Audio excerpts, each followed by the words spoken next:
We are about to introduce our third speaker for the day, Professor Seungho, who's going to talk on practical tools to screen for temperament and the importance of transition training. Seungho was a veterinary surgeon with the Korean Racing Authority from 1996, is now a professor of veterinary science and also has experience in setting protocols for and involvement in international relations for the Korean Racing Association.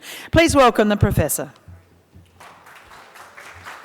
Thank you, Caroline, and thank you for the IFAR to give the opportunity for me to speak. It has been reported the majority of equestrian riders expect emotional satisfaction and safety in equitation.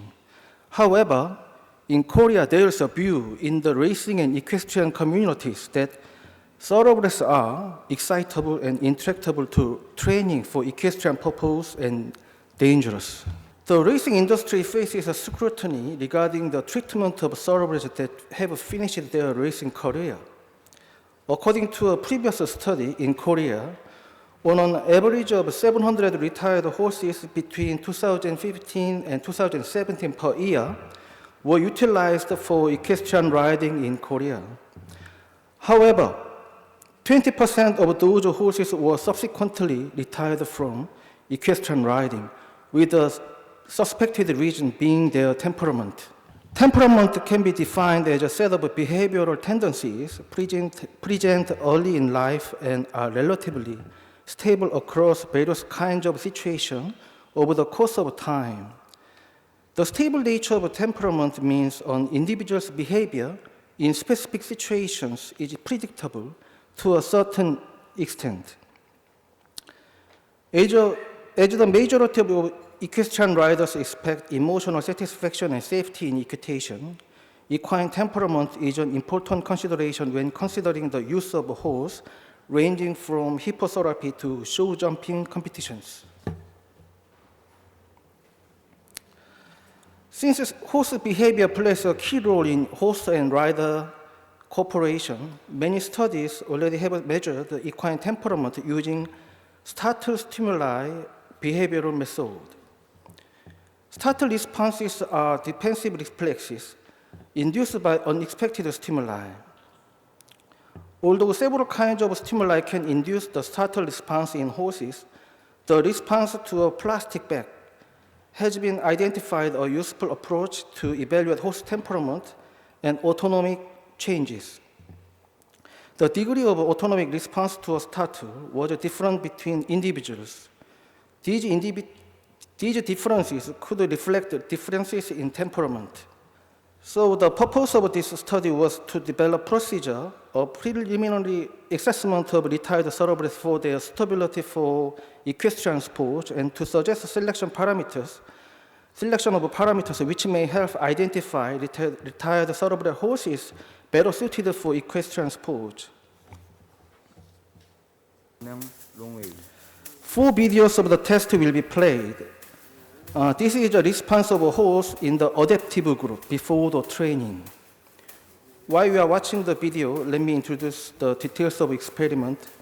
In total of 12 thoroughbred horses, 6 males and 6 females, average age of 4.3 years old, were tested before and after a 3-month transition training program for equestrian sports, including jumping and dressage exercise.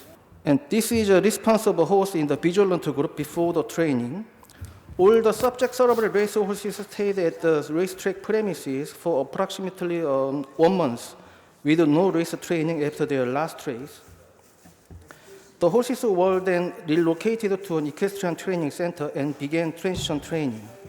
All the medical records were reviewed and the horses underwent a clinical examination to ensure they were in good condition and auscultated to ensure there were no cardiac abnormalities.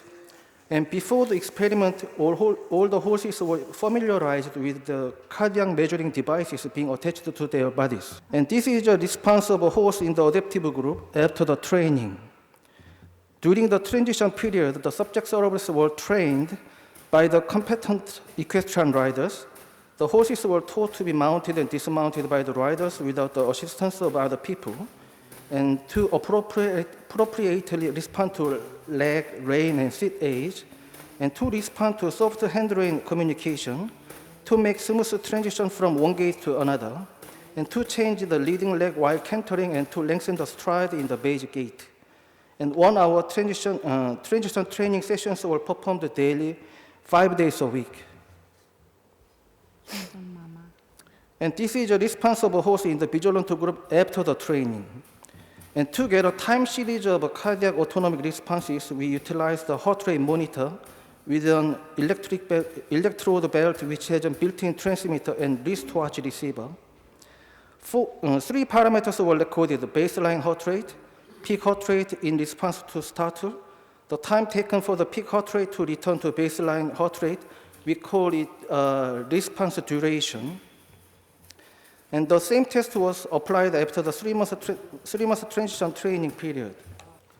And we followed the scoring system in the previous study, and the 12 horses were divided into 2 groups based on behavioral scores assigned before the training to compare the differences of cardiac autonomic parameters between groups. And 3 experimenters evaluated the behavioral responses, and horses with an average behavior score between 0 and 5 were allocated to group adaptive, and between 6 and 10 were assigned to group vigilant.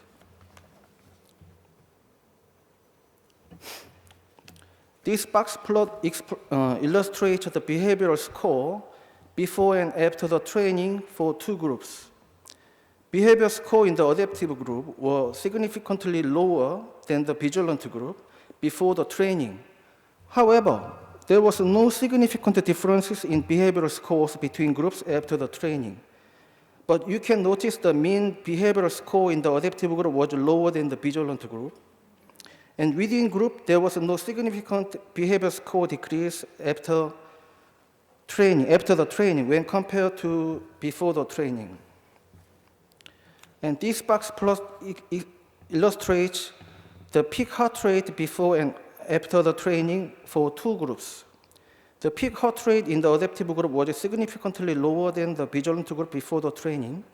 However, no significant difference was detected between 2 groups after the training.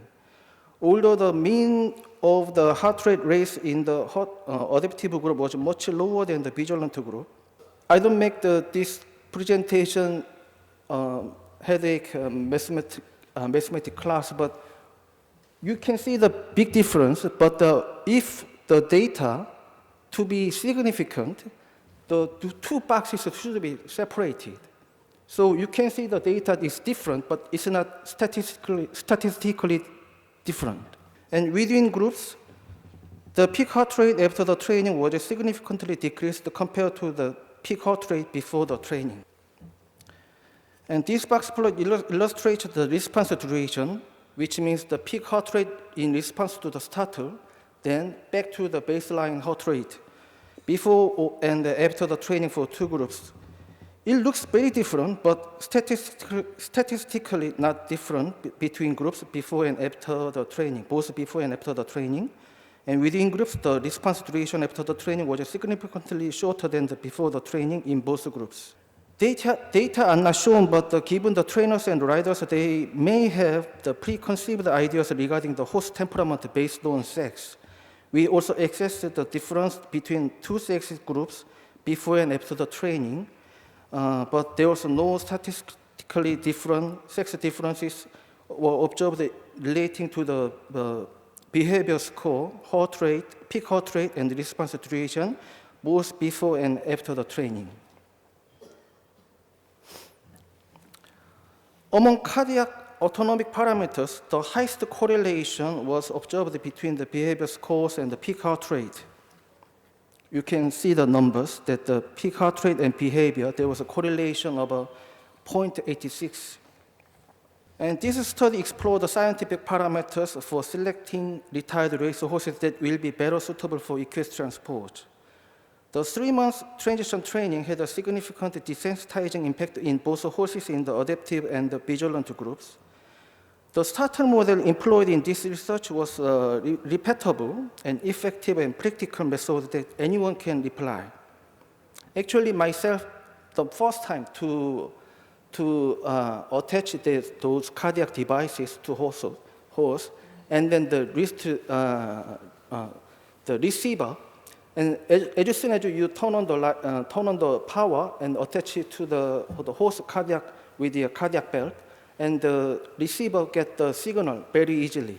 And then you connect it to the software, then they can show you the time series-wise the cardiac data. So objective peak heart rate in combination with the subjective behavior score evaluation would be useful criteria to assess the resource temperament. As the cardiac parameter values were still higher in the vigilant group, future studies would be needed to investigate whether longer or more intense transition training could further improve vigilant horses' response to the level of adaptive horses. And this study was conducted on a small number of horses, and future studies could be strengthened by enlarging the number of test animals. And for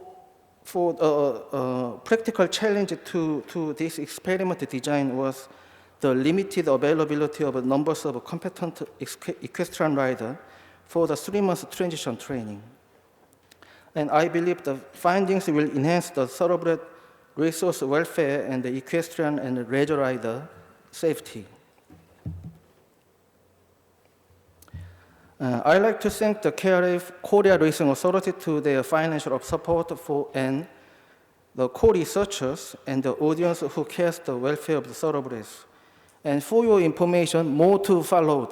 Because since we started this research, we learned that try our best to make all the thoroughbreds within the adaptive group would be the best interest of thoroughbred welfare. So we strongly believe from the day of their birth to do as much as we can the implement training to make it the foals to be friendly with the human. So if you touch or implement the imprinting training later the age, then the outcome is not that much good. So we will try to have a lifetime-wise research. At the moment, I'm designing the lifetime-wise research for the thoroughbred because the Korea is a very small country, and we are blocked by North Korea on the north, and the 3 other sides are blocked by the sea. So the traceability of thoroughbreds are very easy compared to other countries, such as Racing Victoria. The horse can move to the New South Wales or the Queensland, then the traceability will be very difficult. But in terms of Korea, we have a certain limited number of thoroughbreds, and then we also have a breeding industry, so we can follow the horses from the day of their birth until their retirement. Thank you very much. Thank you, that was very good. Thank you very much. That was fantastic, Professor Roo, and really great to hear from Korea that really intriguing advice as far as the transition training and so much more there about the way thoroughbreds can be assessed as far as their adaptability to a new home. So thank you very much for that.